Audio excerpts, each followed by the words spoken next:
Speaking of which, it's my pleasure to introduce you to tonight's speaker, Nikole Hannah-Jones, whose prolific writing has paved the way for exhibitions like Dark Testament to enter into the national conversation on the history of race in the United States.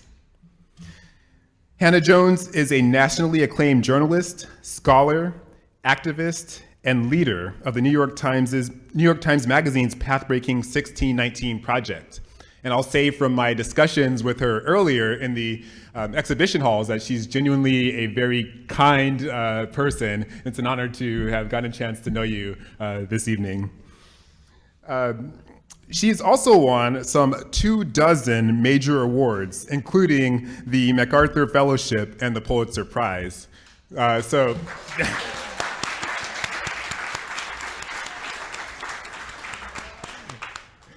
So yes, I'm trying to follow in Professor Hannah-Jones's footsteps here. She's leading the way. So on top of these tremendous accolades, she is the inaugural Knight Chair in Race and Journalism at the Howard University School of Communications, where she, Howard, yeah. And that's where she founded the Center for Journalism and Democracy. So with that said, Professor Hannah-Jones, welcome to the American Writers Museum.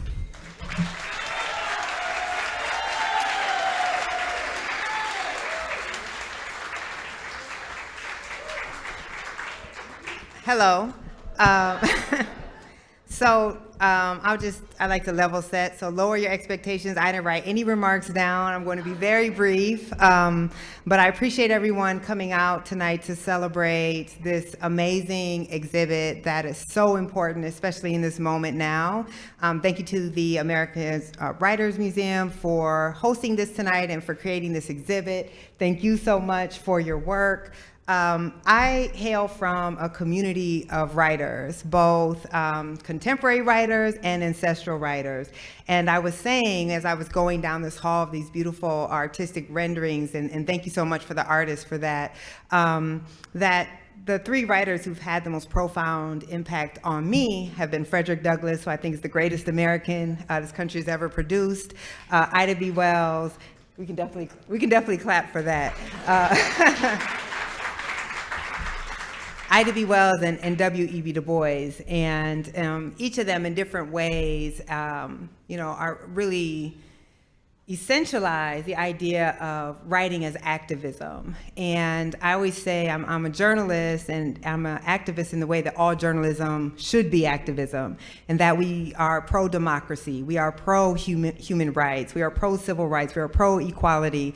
And I come from the tradition of the Black press, which does not pretend that you can have neutrality around issues of basic rights and humanity.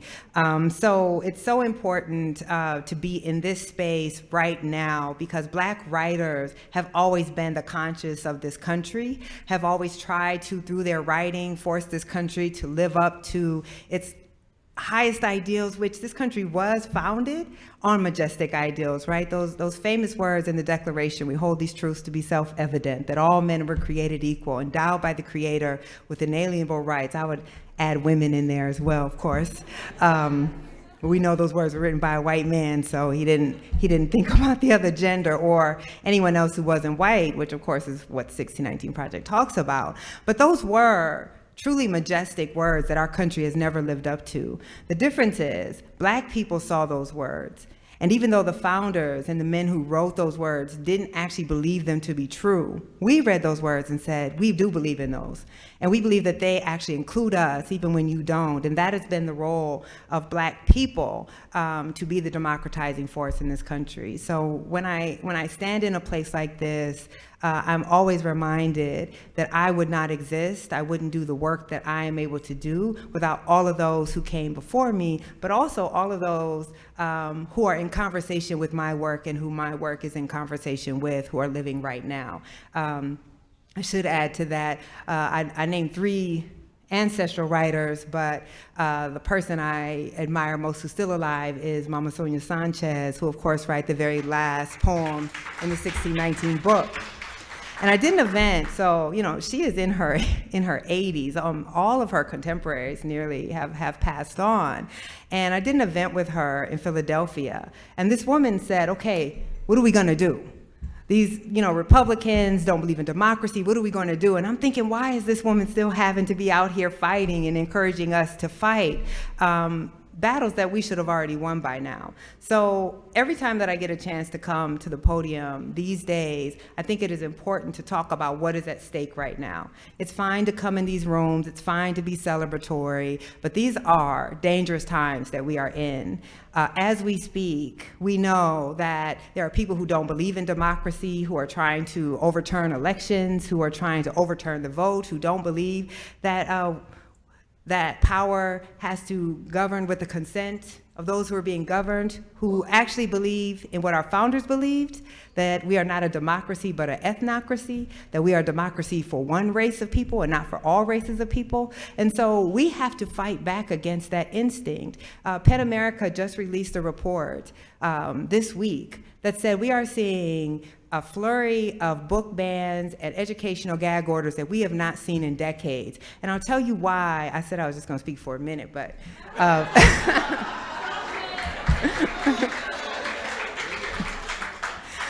people know better than give me a microphone. Ask Joy. But why that matters, right, is book bans are just not about banning books. The reason that as a country starts to lose democracy, as we start to see our rights being eroded, why you target the storytellers is because the storytellers drive the narrative of a society. And so if you can discredit storytellers who are calling on justice, who are critiquing power, who are calling into question the way that the power is being wielded against the vulnerables, who are calling into question the hierarchies that we accept, whether they be racial or economic hierarchies, that's who you have to come for first. And so if you study any authoritarian society, they do ban books. They do target writers. They do try to discredit the artists and the storytellers. And that's for a reason, because narrative drives policy. So if you believe we are a fundamentally equal society, we are a society that was built by white men, and so white men should be the ones who govern our society, then you support policies that address that. But if you believe that we are a society that is structured in inequality, that is structured in racism, that is structured in poverty, and that we've never lived up to our ideas of multiracial democracy, then you support policies that try to redistribute wealth, that try to ensure that all people have a vote and a stake in our democracy. So it is not surprising that as they are passing Republicans, and I say this not as a partisan, but the reality is, right? There is one political party that is saying it doesn't actually believe in democracy anymore. And the problem with our profession as journalists is that we have been taught that balance is the most important ethos, right? That we must be neutral. You could not be neutral if you believe in a free press, because a free press requires democracy. So we must be pro-democracy journalists, and we must really eschew neutrality in a moment where neutrality is not possible. So I think that I hope as we gather, we know there are some 2,000 incidents being tracked so far, books being banned across the country. I'm sure you are aware. For some reason, my project is controversial. And so there are places where you cannot teach the 1619 Project. My home state of Iowa, you can't teach the 1619 Project in my high school, which is where I learned about 1619 when I was a high school student. This is a dangerous society that we are building, and we have to fight back. I always feel a little bad about telling a room full of black folks that we have to be the ones to keep fighting to save this democracy, because we shouldn't have to. But the truth is, what choice do we have? This has always been our role, and frankly, I think that is the reason the 1619 Project has been so targeted. It's not because some historians dispute facts.